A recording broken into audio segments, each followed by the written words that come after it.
The No Fate channel, checking in. On this episode of Dad's Gadgets, I'm going to be reviewing this Maytag stainless steel refrigerator that comes without a water dispenser or an ice cube maker. We're going to go over all the ins and outs, all the things that you need to be aware of before the delivery guy leaves, and we're going to go through the decision process that my wife and I used with picking this refrigerator over all of the others. If this is your first time to the channel, hey, go crazy, hit that subscribe button down below. This channel is dedicated to helping you dads and moms be great parents to your kids and still accomplish your own personal goals. And if you have kids, you know refrigerator space is at a premium. Oftentimes with our old refrigerator, we were playing refrigerator Tetris every time we went to the grocery store, and it became a nuisance, it became a headache, and it became downright frustrating. And frankly, we lost some soldiers. From time to time,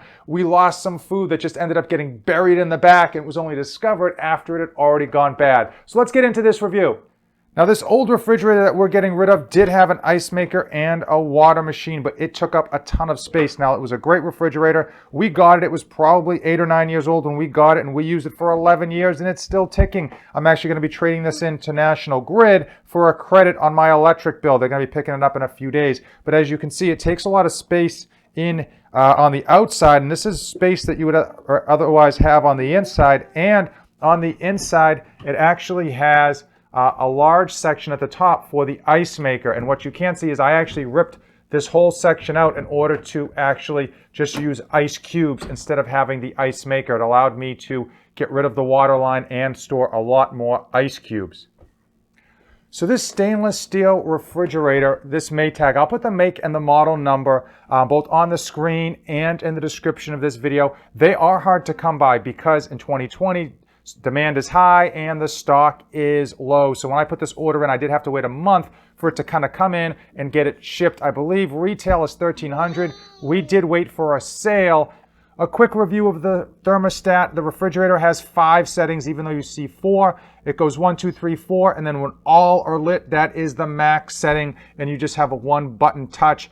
As far as the freezer, there is a lever that goes from cold to coldest. And you can just slide that lever along as needed. One of the big standouts with this Maytag that we went with was all of the space. The refrigeration unit is actually larger than the freezer unit, even though it is a side-by-side. They are not split 50-50. And these shelves allow for, obviously, the big shelf at the top, but you can move these around and make a second bigger shelf anywhere here. I will say, as far as the number of shelves it comes with, you are looking at 4. It only comes with 3. So when you buy this, you get 3. You can't pick up the 4th one like we did, but it comes with 3. And I think for most people, that's going to be fine, allowing for you to create a second bigger shelf. Now on the bottom, we have 2 drawers. This one I think is almost predominantly for meat because it is slanted. This one is flat and the bigger of the 2. As far as the side goes, tons of space. And one of the nice things about this is that these drawers here are movable and they are clear. So you can actually get a really good look of what's on your shelves. And as you can see, and now onto the freezer, the coup d'etat. The reason we went with the side-by-side freezer versus the top refrigerator bottom freezer is that it allows for easier access. Oftentimes, at least with my experience, I found that having the freezer on the bottom merely allowed for things to be stacked easier, but made it difficult to kind of go in and actually grab anything out. So if you're a family that happens to go into their freezer fairly often, it ends up becoming a nuisance.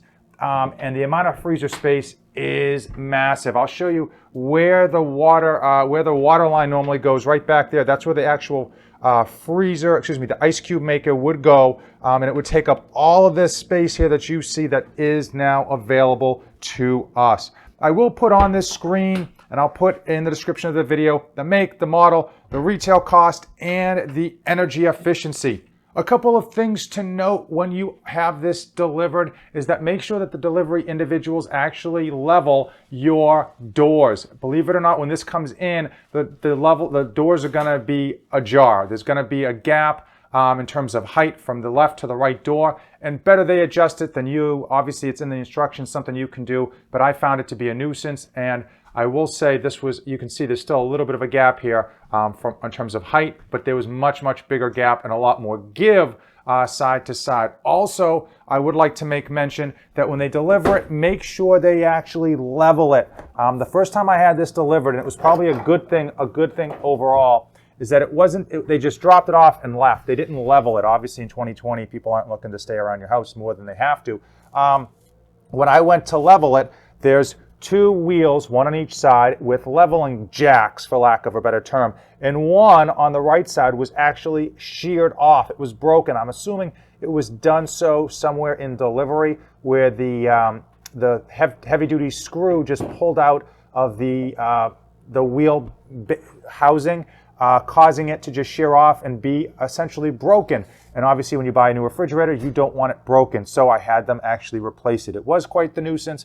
And had I asked them to level this before they left, we probably would have discovered it even sooner and had less of a headache. In order to remove this plate, you do have two screws, one on each side, and then it just kind of pops off. And on the left side and the right side, as I mentioned, there are leveling plates.